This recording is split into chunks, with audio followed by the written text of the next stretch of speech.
All right, so here's the big Celtics-related question for you. They've got a $28.5 million trade exception right now. Yeah. Danny Ainge was able to finagle, I guess is the best word, after losing Gordon Hayward. Do you utilize that to try to bring in James Harden if you'd obviously have to give up picks, you'd have to give up somebody else? I don't know who that would be. You're not. I would prefer, look, this is just me as a fan, the aesthetics of it all, the whole thing. I've never been a big fan of his. I respect the talent.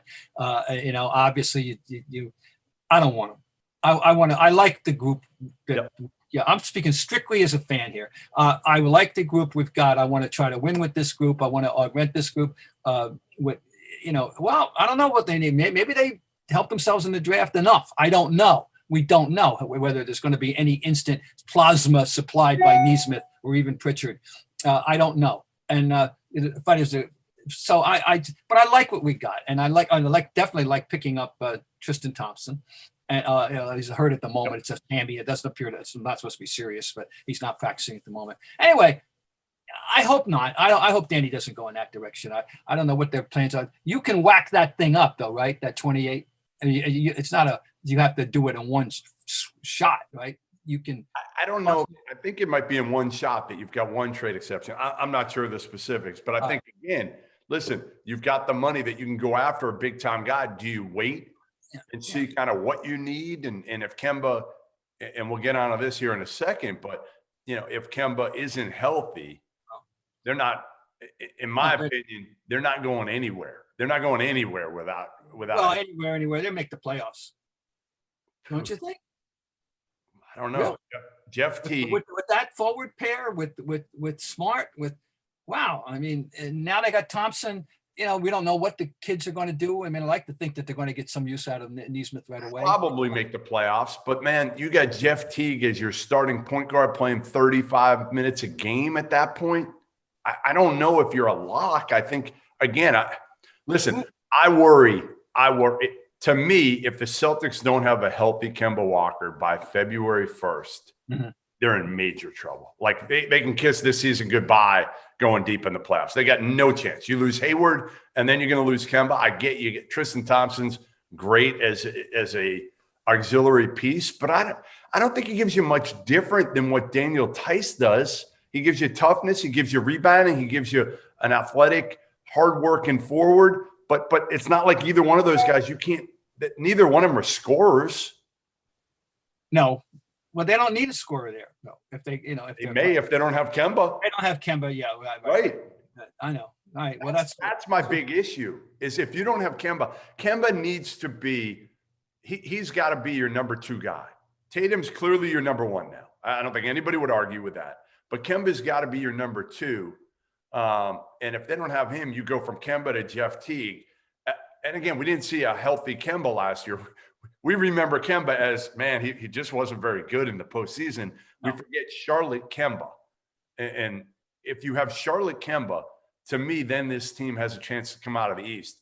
Without Charlotte Kemba. All right, so I agree with that, but I still don't think they're a disaster. I think they're still a good team. Good team. But not again, are you better? I mean, you put it on the list. If it were, I'm just trying to, rather than prorating how many W's with a truncated season, if it were an 82-game season, a non-Kemba could be a 45-6 win team. Yeah, I would agree with that. But look at it now. Without Kemba for half the year, let's say he doesn't come back till February 1st. So he's going to miss 2 months of a 72-game schedule. So what's that, a third of the year? No, not 2 months. 6 weeks because they're starting on the 23rd of December. Okay, so you're right. So he'll miss. So I don't know how many games. Yeah, that would be, I don't know. I mean, I don't want to start trying to do math in my head. That's what I'm going to. So he'll miss 5 weeks, 6 weeks probably, before he gets 100%. It may be 2 months. Of course, they're going to compact the schedule. So it could be at least 15 games, I'm sure. And this is why the Jeff Teague signing was so important. I was a terrific signing. If they can put him doing what he should, we know who he is. We know what he is, and he's a high quality it's a high quality auxiliary piece.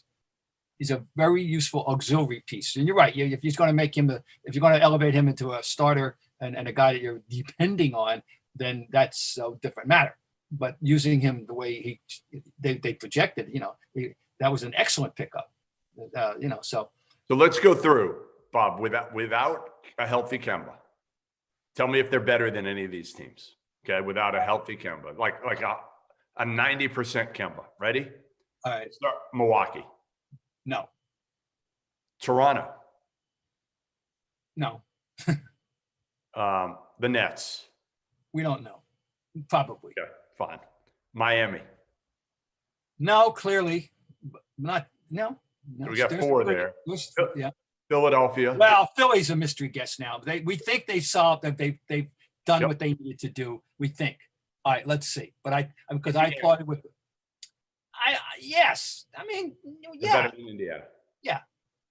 I think so. Yeah, I think Indiana is better without Kemba. Okay. So you got four clear. And one more to throw in the mix, an improved team, but is Atlanta. They're going to they're improved on paper. The good thing is even without Kemba, they're probably a lock for the playoffs. But you're talking about seventh, probably. Yeah, I understand. I agree. Well, that's and I'm all right. That's true. So I think we can agree on that. Yeah, it's important. There's no, I'm not going to argue. It's important. Now, again, can Teague be good enough for those, 20 games or so that you can go 12-8 and not really hurt yourself and be 7-13 and have to dig yourself out? Yeah. It's conceivable. It's conceivable. I mean, he's a solid pro. That's all I can say. He's a solid pro. Tatum's got to turn himself into a clear top 10 player. Like he was a fringe top 10 player last year in the NBA. Yeah, in January he definitely was. Right. When we hit that wall, he was playing great basketball. And he came out of it playing really well. I have to tell you because you're president of the fan club. Yeah. Or at least you're a ranking officer. I know that. Like I'm a ranking officer at a Marcus Smart fan club, and you're a ranking officer. Well, that's another one. Listen. That's another one. Marcus Smart now has to be more consistent with his offense. He's going to have an expanded role with Kemba out, I think. And you're going to see him playing more of the point, which I give a lot of credit. I don't know how much we've talked about this, but I feel like Marcus Smart has come a long way in his ability to run a team. Forget about the shooting. The shooting is still, it's clearly way better than it was from the perimeter. He still has his great nights and his awful nights.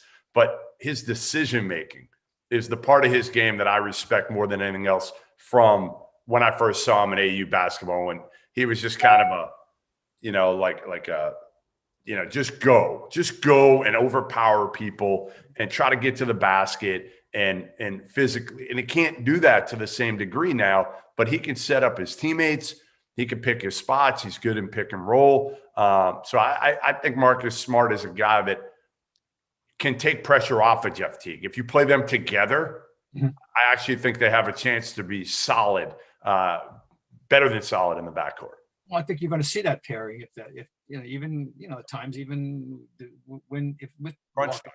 Yeah, sure you will. No, I agree with you. He's I certainly didn't project the young Smart that rookie Smart. You never would have projected into having any kind of a role as a point guard and at all. And he's evolved. He's continually gotten better in every way. And so there's increased pressure on him. It's amazing. Still think he's the ranking guy in seniority now. What is he? 26, 25. Yeah. It's insane. I mean, insane to me